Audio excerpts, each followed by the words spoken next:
My name is Cedric, and for this demonstration, we'll be covering the full ladder.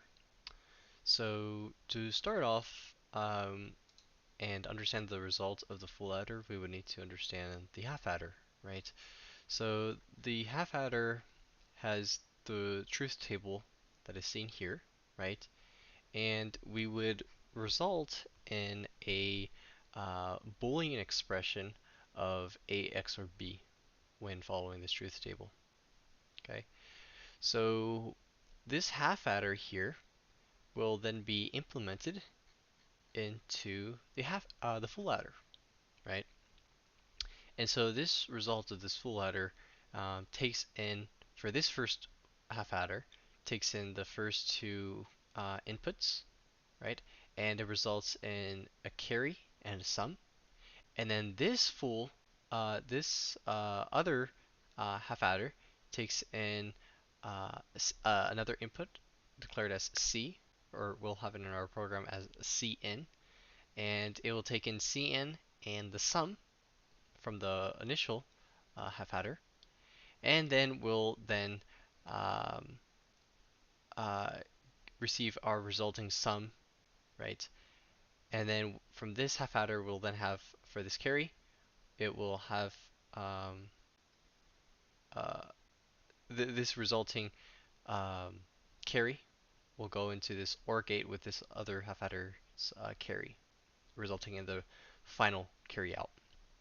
Okay, so that's going to be the general achievement for this program to implement the half adder, um, these two half adders, and express it as a full adder module. All right. So um, if we look into here,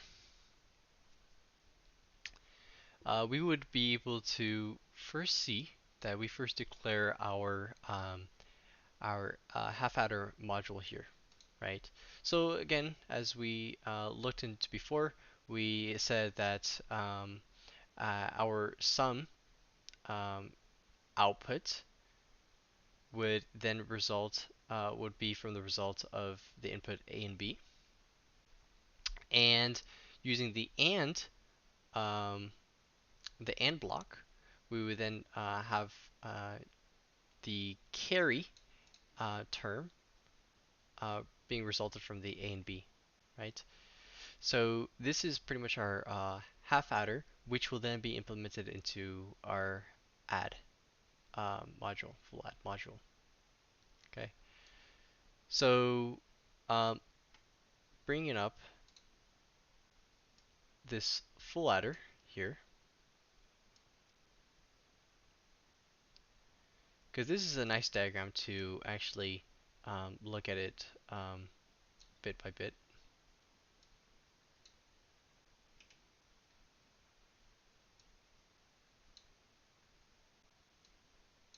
Let's see how this would work better. Okay, so we would see here for this full adder, right? We would declare the input A and B, right? Um, along with our C input, right?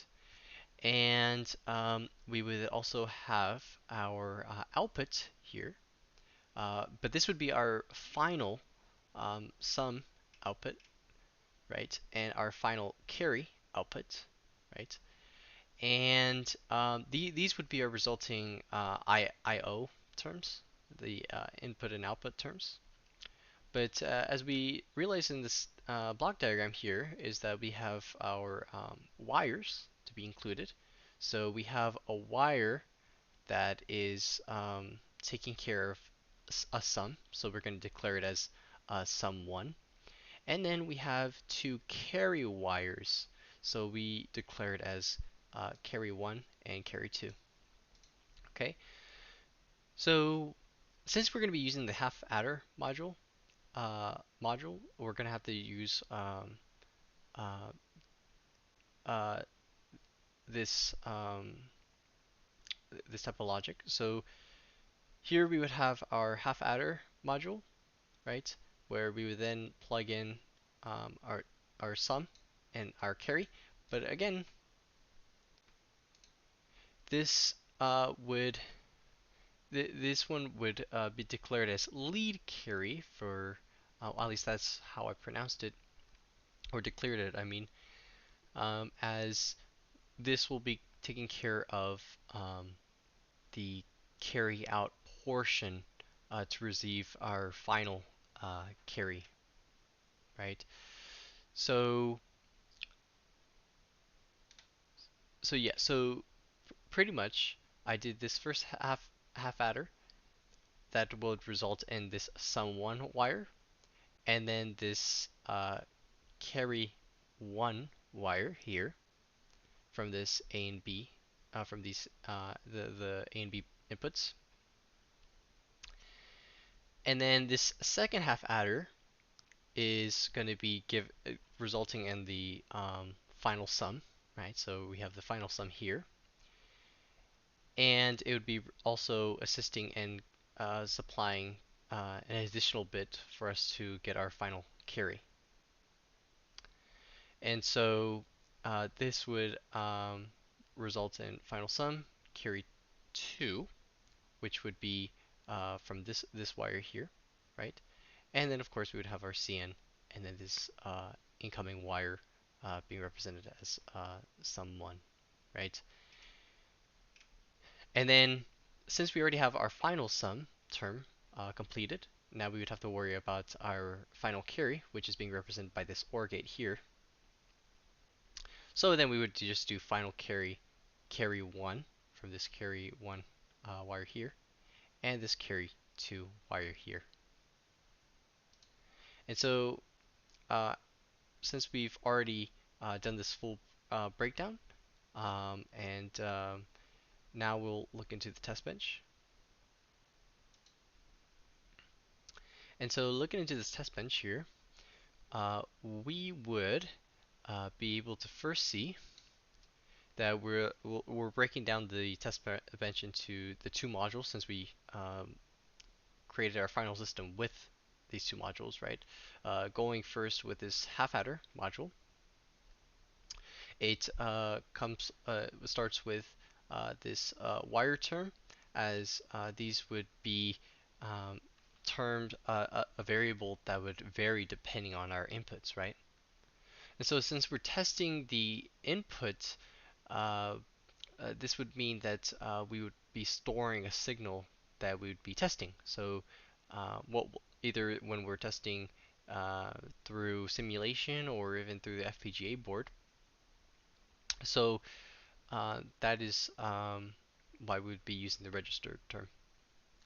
And so then from here we would then be connecting our, I guess in a sense, ghost wires that are going from our test bench input and outputs to connecting to that of the source files input and outputs, right? That is part of the half adder module. And then here we're just testing our 2 bits for our half adder, right? So and then we would see that we start at 0 nanoseconds.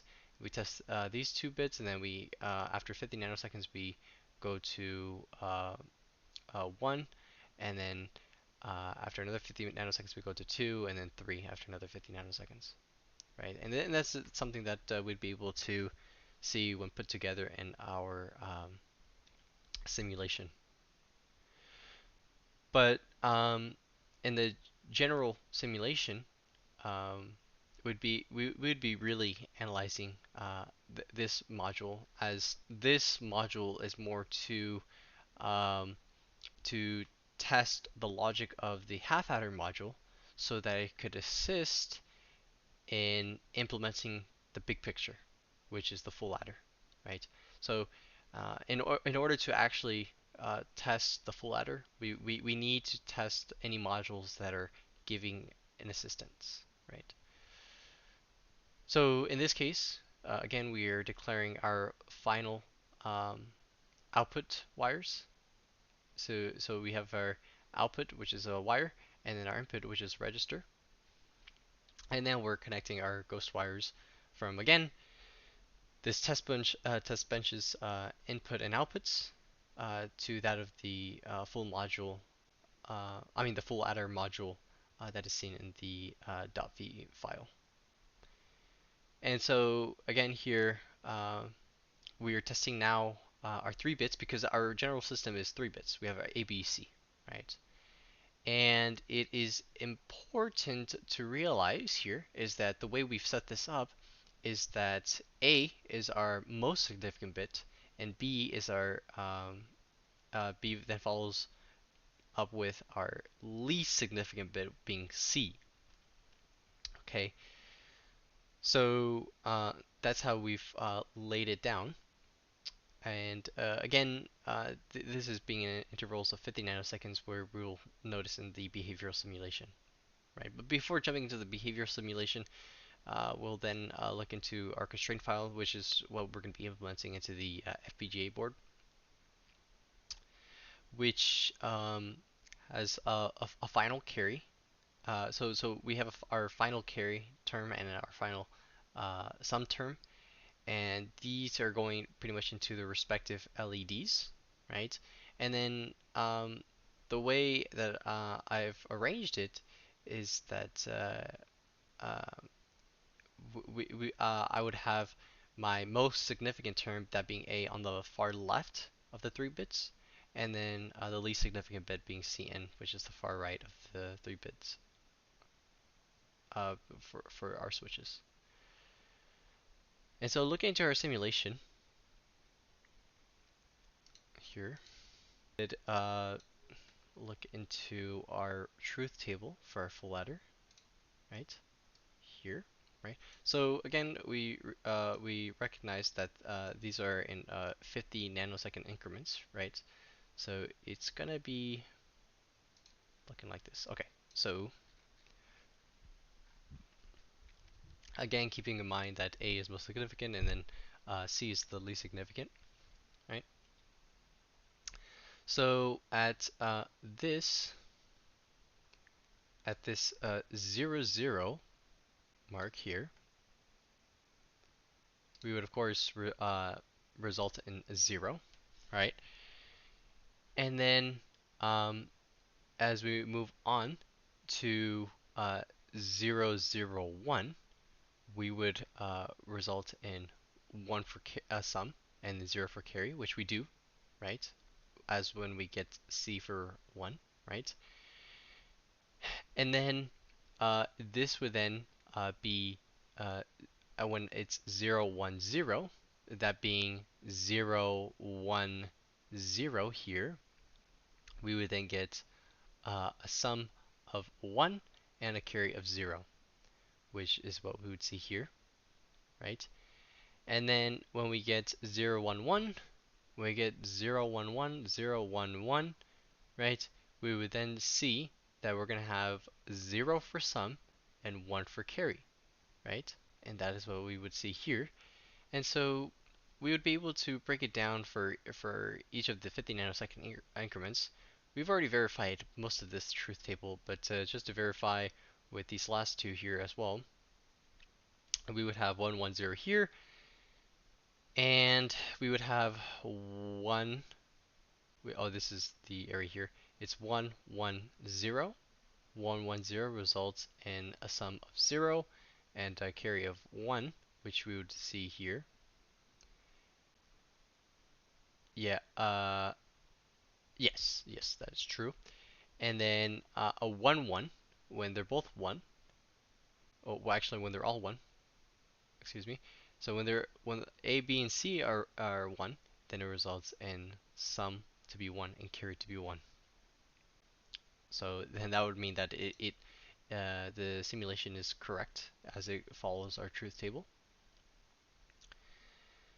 And so going along with the FPGA implementation, we'd be able to see the same result.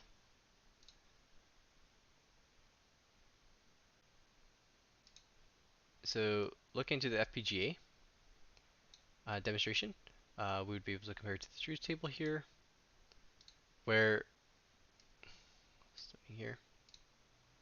So again, when it's all off, it's actually fully off, right? So that's a good start. And then as we go from 1, 0, 0, 1, 1, from our least significant bit, we would see that this light turns on for the sun, right? And then as we move on to 2, we get our sun light turns on, right? So this would be 2, so our sunlight does turn on. As we go on for 3, our carried light turns on. So 3, carried light turns on.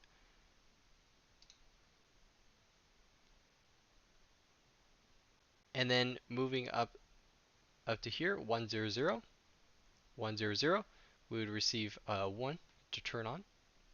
So for 1, 1, 0, 0 here, sun turns on.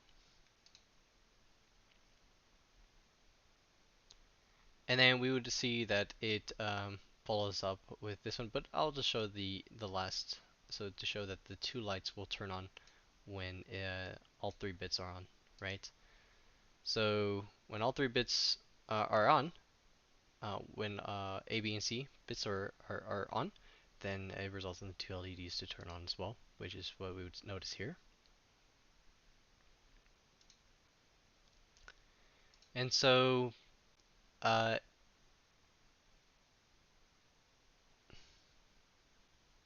so as we've seen here, is that we've already broken down uh, the whole problem, which is like how would we be able to um, get this full ladder, right? And so we've broken down the two, as we've seen here, we've broken it down to 2 modules so that we can implement it to our final module, right? And then um, we've verified the design, making sure that it works not only shown through the behavioral simulation, but as well as the FPGA board. And then one big thing, I mean, the general big thing that I've learned in this assignment is how we would probably be using modules, because I was making mistakes here, uh, errors in when implementing my modules here, um, because I just didn't understand the syntax. But now that I got it to work, um, that helped me learn a lot of how to use the syntax properly. Also, in using properly the wire term, as I had thought it would go in here, um, in these parentheses, but they don't. It actually is outside the parentheses, as inside the parentheses is our input and output terms, while wire is just connecting um, from different sources, because they're just wires, so they don't need to be inputs and outputs, of course, right? And so that is the general code.